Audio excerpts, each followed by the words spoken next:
have come to our last session for ACC Kickoff 2018. The Clemson Tigers now in the Grand Ballroom here on the second floor of the Westin here in Uptown.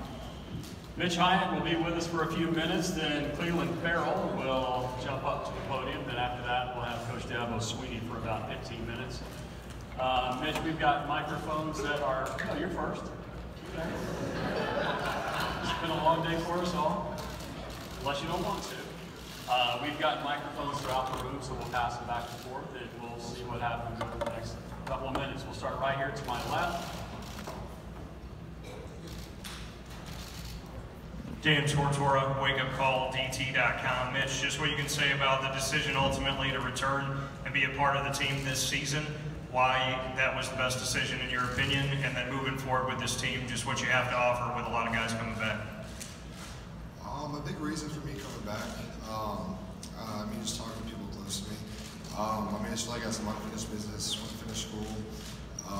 And how the season ended last year was just something I didn't want to end it on either, so I didn't want a good note. And then I'm just hoping that with the work that we've done as a team in the off season, that we can we're looking good for a good season this year. Still to your right, second. Mitch, you come into the season already with 42 career starts. Hunter Renfro has 32. I feel like I've been watching him forever. When you started that many games in this league, what are some of the things that enables you to do to maybe get a leg up on the competition? I showed that experience. Just started 42 games. It's just experience. I've seen a lot of things. I played almost every team in the ACC. So I just can call back on that experience whenever I need to. Let's swing it to your left, about the fifth or sixth row right here in the orange. Mitch, Zach Alcative, Sporting News. You know, so much of the conversation about this year's team comes from the defensive line, but no one faces those guys more than you in practice. Could you just tell me about that unit and what makes them so special? Well, first off, they're just great guys. They're all around just great guys, and the intensity they bring to practice and how hard they work, they radiate it, and it comes off on everybody around them. So when I'm coming to practice, I know I better bring it because they're coming after me, so I need to match that intensity of theirs. Here off my left shoulder. Hey Mitch, I'm Public. That's kind of piggyback the same question. Just the daily challenge of blocking Farrell and Bryan and Wilkins. Could you imagine getting better preparation and dealing with those guys every day?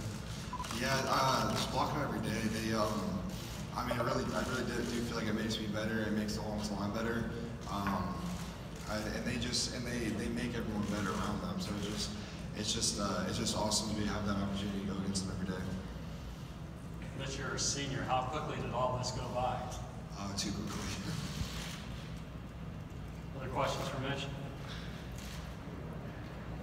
Mitch, tell us about your teammate over here who's going to be stepping up here in a few minutes. Cleveland, I've been practicing against him for the past 3 years, so it's just kind of crazy the fact that I definitely think his comeback was because of me, because I decided to come back. But he's just a great player, great competitor, great person. He brings it every day in practice, and he really knows how to knows how to compete. And whenever I think in practice, like, oh, I got a leg up on him one day, the next day he'll somehow just the leg up I have is just gone, and he just is beating me the next day. It just goes back and forth. It's been a fun journey to have with him, just be able to compete with him every day. Is he the comedian of the team by chance? He thinks he is. Another question here from Bob, to your right, second row. Mitch, you have a talented dual threat quarterback in Kelly. Sometimes he stays back in the pocket and throws, sometimes he runs. Do you have a preference? Does it matter to you? It doesn't matter to me. I'm just blocking with a point. So if he comes over on my side, if he tries to run around like my guy tackles him, I'm not taking responsibility for that. I'll tell you right now. But